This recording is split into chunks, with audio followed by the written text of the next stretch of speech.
Welcome back to my channel learners buddy.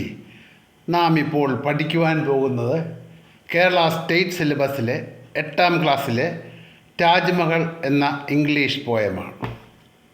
നമുക്ക് ഈ പാഠത്തിലേക്ക് കടക്കുന്നതിന് മുമ്പ് താജ്മഹലിനെ പറ്റി ചില കാര്യങ്ങളെങ്കിലും അറിയേണ്ടത് ആവശ്യമായിട്ടുള്ളതാണ്. എന്താണ് താജ്മഹൽ? ലോകാത്ഭുതങ്ങളിൽ ഒന്നായ താജ്മഹൽ ആഗ്രയിലെ യമുന നദിയുടെ കരയിലാണ് സ്ഥിതി ചെയ്യുന്നത്. എവിടെയാണ് സ്ഥിതി ചെയ്യുന്നത്? യമുന നദിയുടെ കരയിലാണ്. മുഗൾ ചക്രവർത്തി ഷാജഹാൻ തൻ്റെ പത്നി മുംതാസിൻ്റെ സ്മരണയ്ക്കായി പണികഴിപ്പിച്ച അതിമനോഹരമായ വെണ്ണക്കൽ സൗധമാണ് ഈ പറയുന്ന താജ്മഹൽ. ഇതാണെങ്കിലോ പേർഷ്യൻ, ഓട്ടോമാൻ, ഇന്ത്യൻ, ഇസ്ലാമിക് വാസ്തുവിദ്യാ മാതൃകകൾ കൂട്ടിച്ചേർത്ത് ഉണ്ടാക്കിയ വാസ്തുവിദ്യയുടെ മകുടോദാഹരണമാണ്. AD 1648 പണി പൂർത്തിയാക്കിയ ഇതിൻ്റെ നിർമ്മാതാവ് ഉസ്താദ് അഹമ്മദ് ലാഹോറി എന്ന ആർക്കിടെക്ചറാണ്. Taj Mahal is considered as one of the 7 wonders of the world. ലോകത്തിലെ സപ്താത്ഭുതങ്ങളിലൊന്നാണ്. It is a work of art that excels time and history. ചരിത്രത്തെയും കാലത്തെയും അതിജീവിച്ച ഒരു കലാസൗധമാണ് ഈ പറയുന്ന Taj Mahal. The following lines are from Tagore's poem Shah Jahan. ഇവിടെ പറയുന്ന ഈ കവിതയുടെ ഈ ചെറിയ ഭാഗം എടുത്തിരിക്കുന്നത് ഷാജഹാൻ എന്ന ടാഗോറിൻ്റെ കവിതയിൽ നിന്നാണ്. അതിൻ്റെ ചെറിയ ഭാഗമാണത്. In this poem, Tagore speaks of the immortal creation. ഇതിൽ ഈ കവിതയിൽ ടാഗോർ താജ്മഹലിൻ്റെ അനശ്വരതയെപ്പറ്റിയും കാലാതീതമായിരിക്കുന്ന അതിൻ്റെ മനോഹാരിതയെക്കുറിച്ചുമാണ് വർണ്ണിക്കുന്നത്. ഇനിയും നമുക്കറിയേണ്ടത് രവീന്ദ്രനാഥ ടാഗോറിനെ പറ്റിയാണ്.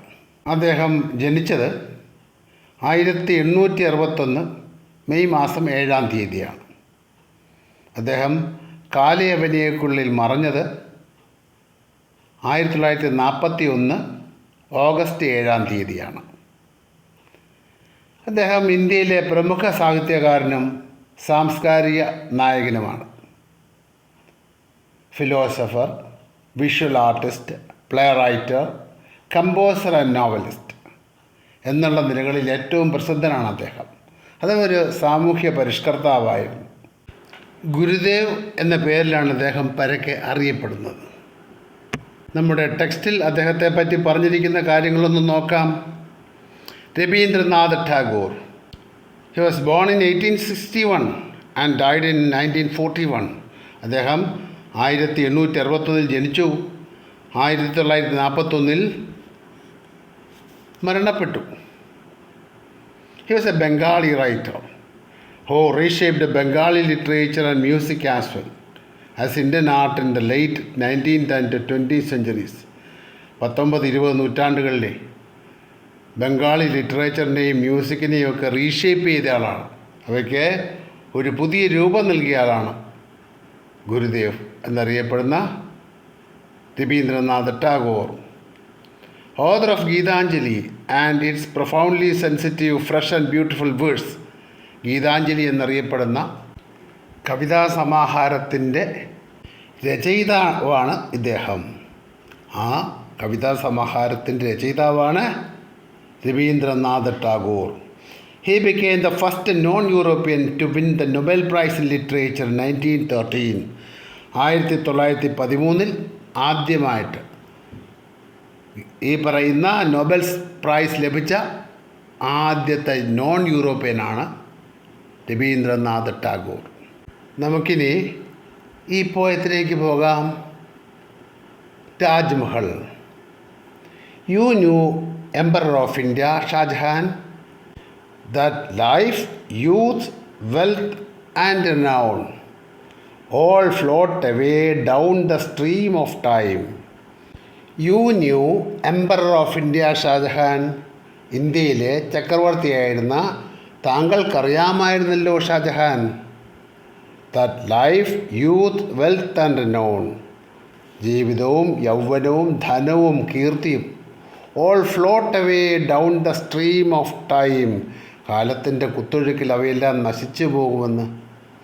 കാലത്തിൻ്റെ കുത്തൊഴുക്കിലേ ഈ പറയുന്ന ജീവിതവും യൗവനവും ധനവും കീർത്തിയുമെല്ലാം നശിച്ചു പോകുമെന്ന് താങ്കൾക്കറിയാമായിരുന്നല്ലോ എന്ന് രവീന്ദ്രനാഥ ടാഗോർ ഷാജഹാനോട് ചോദിക്കുകയാണ്.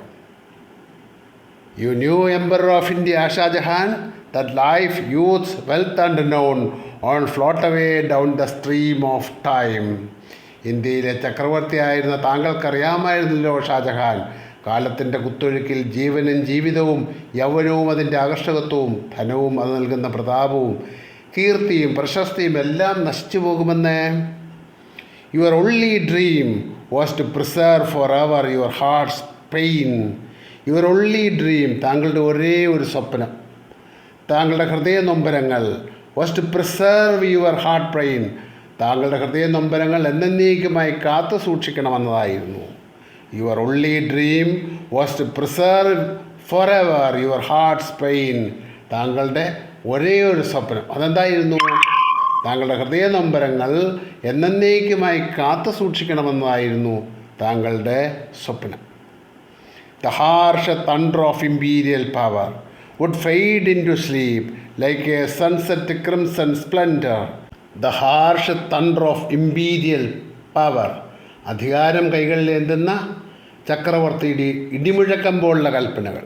The harsh thunder of imperial power would fade into sleep like a sunset crimson splendor.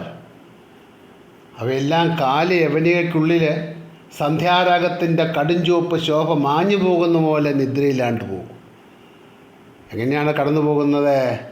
അധികാരം കയ്യിലെന്തുന്ന ചക്രവർത്തിയുടെ ഇടിമുഴക്കം പോലുള്ള കൽപ്പനകൾ കാലയവനികൾക്കുള്ളിൽ സന്ധ്യാരാഗത്തിൻ്റെ കടുംചുവപ്പ് ശോഭ മാഞ്ഞു പോകുന്നത് പോലെ നിദ്രയിലാണ്ട് പോകും എന്നാണ് അദ്ദേഹം പറഞ്ഞത്. But it was your hope that at least a single eternally hued sigh would stay to grieve the sky. ഇത് താങ്കളുടെ പ്രത്യാശയായിരുന്നു. But it was your hope, ഇത് താങ്കളുടെ പ്രത്യാശയായിരുന്നു. എന്താണത്? താങ്കളുടെ ഹൃദയ നൊമ്പരത്തിൻ്റെ ഒരു ചുടു നിശ്വാസമെങ്കിലും ഈ ലോകത്തിൽ നിലനിൽക്കണമെന്ന്. That at least a single eternally hued sigh would stay. എന്തിനാണ് അങ്ങനെയൊരു ചുടുനിശ്വാസം നിലനിൽക്കേണ്ടതിൻ്റെ ആവശ്യം? അതെന്താണ്? To grieve the sky. എന്തിനാ? ആകാശവിശാലതയെപ്പോലും നൊമ്പരപ്പെടുത്താൻ വേണ്ടിയിട്ടാണത്, അല്ലേ? അങ്ങനെ ആകാശവിശാലതയെപ്പോലും നൊമ്പരപ്പെടുത്താനായി ഒരു ചുടു നെടുവീർപ്പെങ്കിലും നിലനിൽക്കണമെന്ന് അദ്ദേഹം ആഗ്രഹിച്ചിരുന്നു. അതിനുവേണ്ടിയാണ് അദ്ദേഹം ഈ Taj Mahal പടുത്തുയർത്തിയത്. Though emeralds, rubies, pearls are old, but as the glitter of the rainbow trickling out the empty air and must pass away. എല്ലാ രത്നക്കല്ലുകളും, എമറാൾഡ് മരതകം, പിന്നെയോ റൂബി മാണിക്യം, പേൾസ് മുത്തുകൾ, are old but as glitter of rainbow, അവയെല്ലാം ഒരു മഴവില്ലിൻ്റെ മനോഹാരിത പോലെയാണ്. അവയെല്ലാം തിളക്കമാർന്നതാണ്. എല്ലാ രത്നക്കല്ലുകളും മരതകവും മാണിക്യവും മുത്തുകളും അതിമനോഹരവും തിളക്കമാർന്നതുമാണ് അവയെല്ലാം. എന്നാൽ but as the glitter of the rainbow tricking out empty air and must pass away. എന്നാൽ ആകാശത്തെ, ശൂന്യമായ ആകാശത്തെ വർണ്ണശബളമാക്കുന്ന മഴവില്ല് പോലെ ഇവയും മാഞ്ഞു പോകും. മഴവില്ല് പോലെ ഇവയും നശ്വരമാണ്. മഴവില്ല് പോലെ ഈ കാണുന്ന മരതകവും മാണിക്യവും എല്ലാം നശിച്ചു പോകും. Yet still one solitary tear would hang on the cheek of time in the form of this white and gleaming Taj Mahal. എന്നാൽ അപ്പോഴും അങ്ങയുടെ ഹൃദയ നൊമ്പരത്തിൻ്റെ ഒരു കണ്ണുനീർത്തുള്ളി കാലത്തിൻ്റെ കവിൾത്തടത്തിൽ തെളിഞ്ഞു കാണപ്പെടും, വെളുത്ത തിളക്കമാർന്ന താജ്മഹലിൻ്റെ രൂപത്തിൽ. അപ്പോൾ അദ്ദേഹത്തിൻ്റെ ഹൃദയ നൊമ്പരത്തിൻ്റെ കണ്ണുനീർ തുള്ളിയാണ് ഈ മഹത്തായ താജ്മഹൽ. ആ അതിമനോഹരമായ സൗധം കാലത്തിനതീതമായി നിലനിൽക്കുമെന്ന് ഷാജഹാൻ അറിയാമായിരുന്നു. എന്നാണ് കവി ഷാജഹാനോടും നമ്മോടും പറയുന്നത്. ഇനിയും ചില അർത്ഥങ്ങളൊക്കെ നോക്കാം. Harsh means severe. Harsh means severe, കഠിനമായത്. ഹാർഷ് കഠിനമായത്. റിനൗൺ പ്രശസ്തി. സ്ട്രീം ഓഫ് ടൈം കാലത്തിൻ്റെ ഒഴുക്ക്. സ്ട്രീം ഓഫ് ടൈം കാലത്തിൻ്റെ ഒഴുക്ക്. ഇമ്പീരിയൽ സാമ്രാജ്യത്വപരമായ. ക്രിംസൺ കടും ചുവപ്പ്. സ്പ്ലണ്ടർ ശോഭ. എറ്റേണൽ ശാശ്വതമായ. ഹീവ്ഡ് സൈ ഉയർത്തിയ നെടുവീർപ്പ്, നൊമ്പരങ്ങളുടെ നെടുവീർപ്പ്, അതാണ് ഹീവ്ഡ് സൈ. എമറാൾഡ് മരതകം. റൂബി മാണിക്യം. പേൾ മുത്ത്. സോളിറ്ററി ഒറ്റപ്പെട്ട. ഈ ക്ലാസ് നിങ്ങൾക്കിഷ്ടമായെങ്കിൽ നിങ്ങൾ ലൈക്ക് ചെയ്യുക, ഷെയർ ചെയ്യുക, സബ്സ്ക്രൈബ് ചെയ്യുക. ഈ ക്ലാസ് നിങ്ങൾക്ക് ഇഷ്ടപ്പെട്ടെങ്കിൽ നിങ്ങൾ ലൈക്ക് ചെയ്യുക, ഷെയർ ചെയ്യുക, സബ്സ്ക്രൈബ് ചെയ്യുക.